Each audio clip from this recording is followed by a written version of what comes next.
Oke, sahabat edukasi, nah kali ini kita akan berbagi soal P3K tahap 2 khusus guru PJOK, teman atau pejok. Ini bocoran soal yang sudah disampaikan sama teman kita yang kemarin yang FR, ini yang dalam bidang kemampuan teknis pedagogik.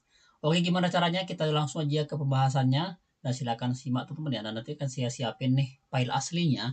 Ini resmi dan silakan teman-teman tinggal ambil saja di link deskripsi video ini. Sudah kami siapin. Tapi dengan syarat silakan jangan lupa subscribe, like, komen juga di video ini serta yang sudah saya siapin di deskripsi teman ya. Itu syarat mendapatkan filenya.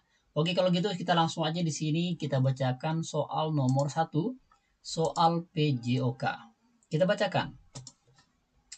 Perencanaan pembelajaran harus dilakukan oleh guru PJOK sebelum pelaksanaan pembelajaran dengan mempertimbangkan materi, proses, sumber belajar, dan juga media pembelajaran.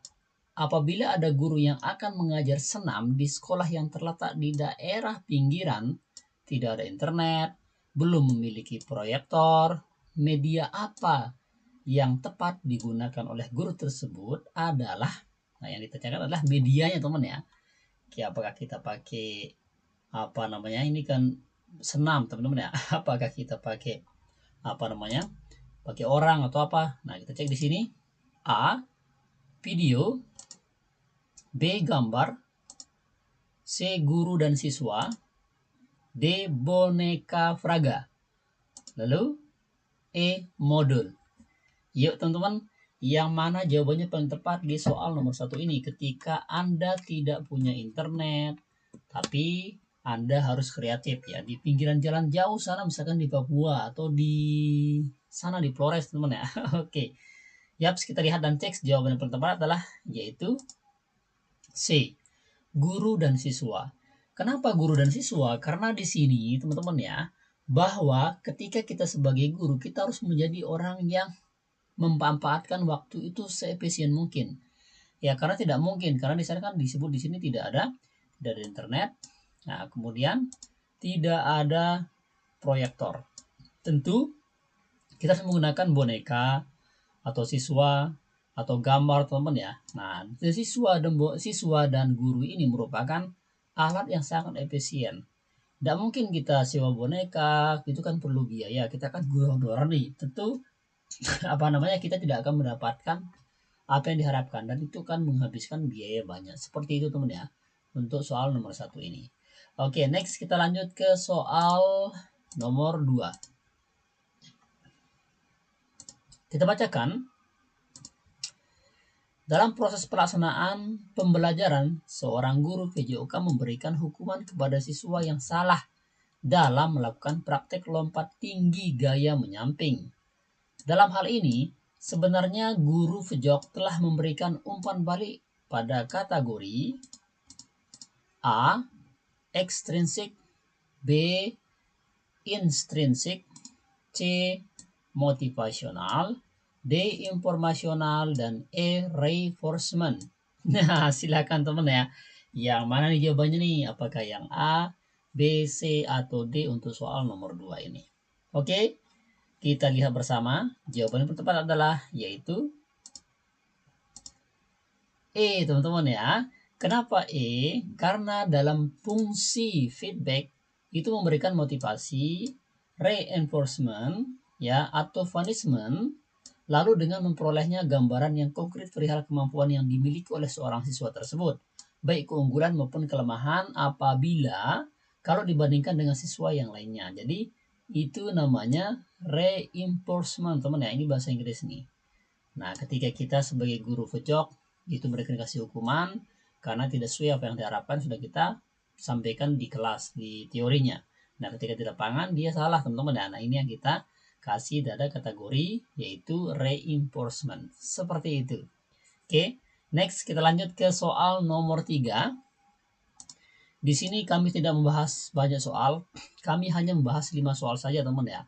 Ini nomor 2, 3, 4, dan 5. Nah, silakan buat teman-teman yang pengen file aslinya, itu banyaknya kalau tidak salah itu sampai 200 soal teman ya. Pembahasannya lengkap. Di sana ada soal sosiokultural, ada wawancara, ada pedagogik, ada juga teknisnya, dan ada juga yang manajerialnya. Itu lengkap banget untuk tahap 2 ini. khusus untuk guru SD, PJOK, ya ada juga PAI di sana lengkap. Saya silakan tinggal download saja, nanti di-share juga ke teman-teman yang lainnya. Tapi share-nya jangan linknya, tapi di-share adalah videonya biar mereka nonton tuh, biar dapat keberkahan dalam video ini. Seperti itu kira-kira. Next, kita lanjut ke soal nomor 3. Kita bacakan.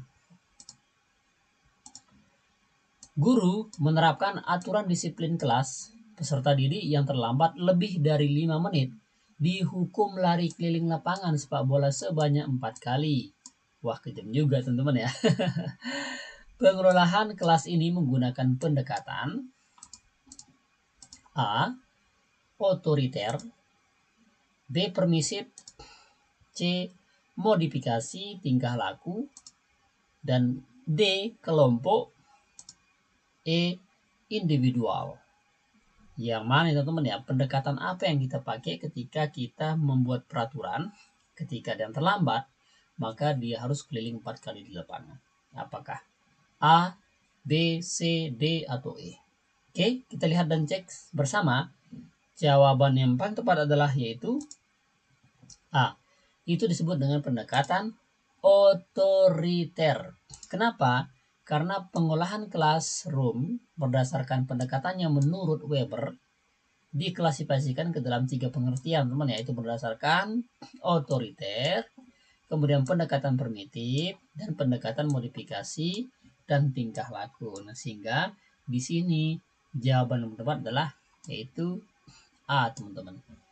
Jelas ya? Oke. Kalau sudah jelas, kita lanjut ke soal nomor 4. Kita bacakan.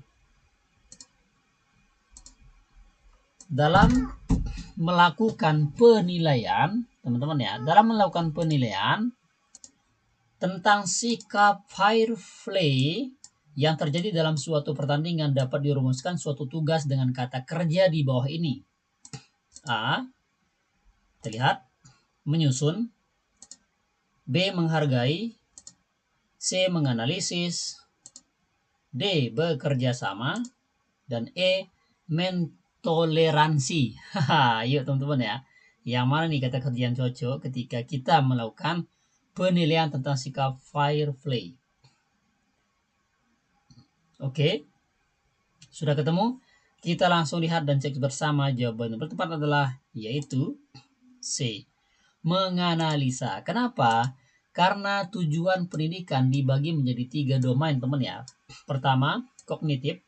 Itu berisi perilaku, menekankan kepada aspek intelektual seperti pengetahuan, pengertian, dan keterampilan berpikir. Lalu yang ketiga adalah afektif. Kemudian yang psikomotor, teman-teman, saya rasa ini teman-teman sudah tahu tuh, teman-teman ya. Ada kan ABC gitu, teman ya. Ada kan kita harus melakukan amati, kemudian mereka harus meng-create gitu, menciptakan dengan metode yang hot yang kayak kita pelajari sekarang, itu mengacu terhadap kurikulum 2013.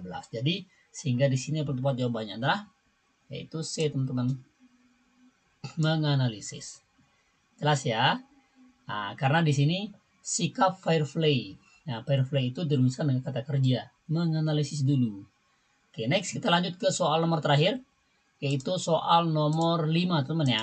Sebelum saya bacakan soal nomor 5 ini, silakan buat Anda, teman-teman ya, yang merasa terbantu dari video ini, mohon dukung kami dulu dong dengan cara tekan subscribe sekarang di channel ini, kemudian like, dan share juga serta komen di bawah ketika teman-teman merasa terbantu dan ketika ada mungkin yang masih keliru di dalam pembahasan ini. Dan silakan ambil saja nih file aslinya di link deskripsi video sudah kami siapin, tapi syaratnya like, subscribe, serta komen dulu di video yang sudah kami siapin di link deskripsi ini. Kita langsung aja bacakan soal nomor.